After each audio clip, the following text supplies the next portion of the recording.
Сәлеметсіздер ме, менің көрермендерім, балақайларым. Маған көптеген сауалдар түсіп жатыр. Анық және дұрыс сөйлеу үшін не істеуімізге болады дейді.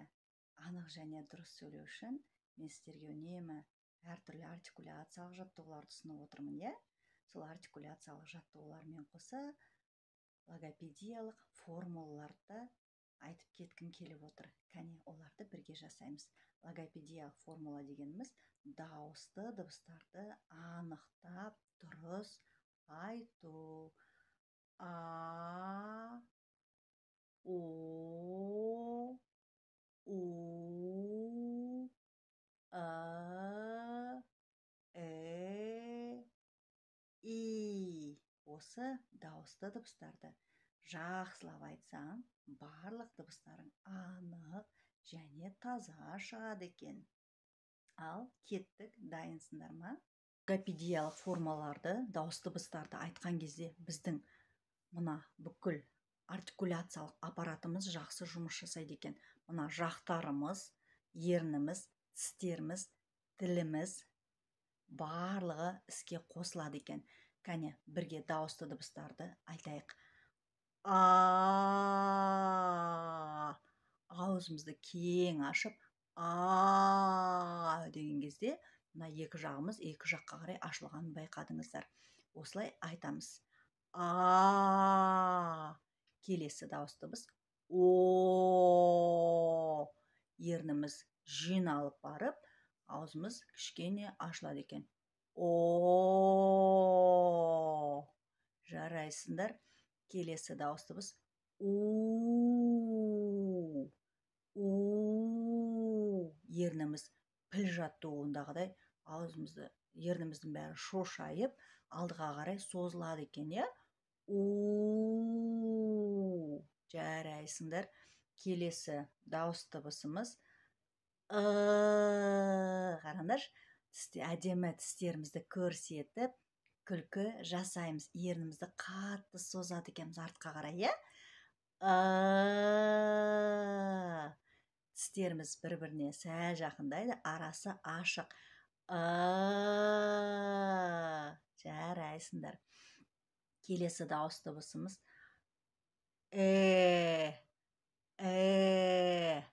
тіліміз астыңғы тістің арт жағында, аузымыз ашық, артқа қарай, ерніміздің екі жақ шеті артқа қарай шегінеді.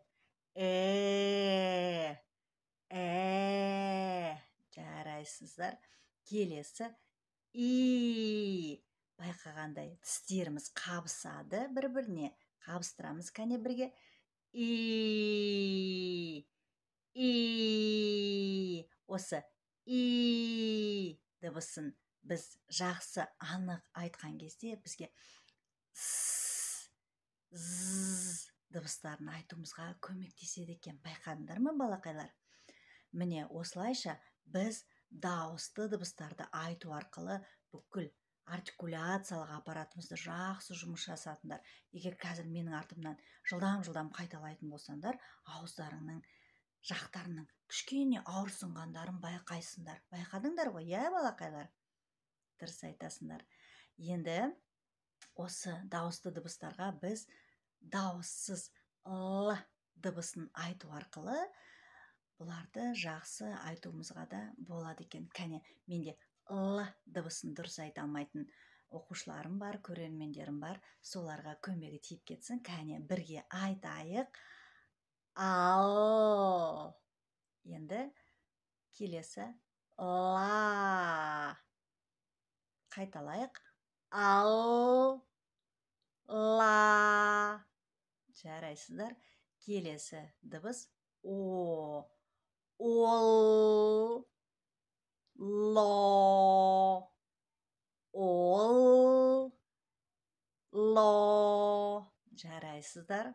Менімен бірге қайталап отырыңыздар. Келесі бізде у. Ул. Ло. Ул. Ло. Жарайсыздар. Өте тамаша. Келесі әрпіміз ы. Ыл. Лы. Ыл. айтыңыздар.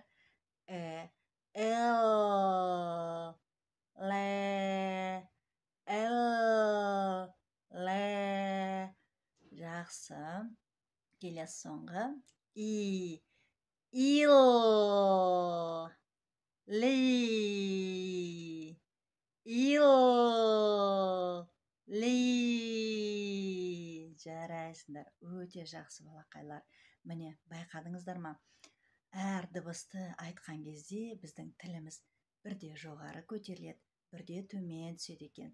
Сол кезде біздің аузымыз, жағымыз барлығы қимыл қозғалысқа келеді. Осылай дыбыстарды анық және дұрыс айтуға дағдылансаңыздар, сіздер барлық жерде әдемі сөйлеп, алдыңғы қатарлы оқушылар боласыздар. Және де тақпақтарды айтқан кезде дауысты дыбыстарды анық айтуға тырысыңыздар. Міне балақайлар, осымен біздің бүгінгі сабағымыз аяқталды. Келесі сабақта кездескенше сау болыңыздар.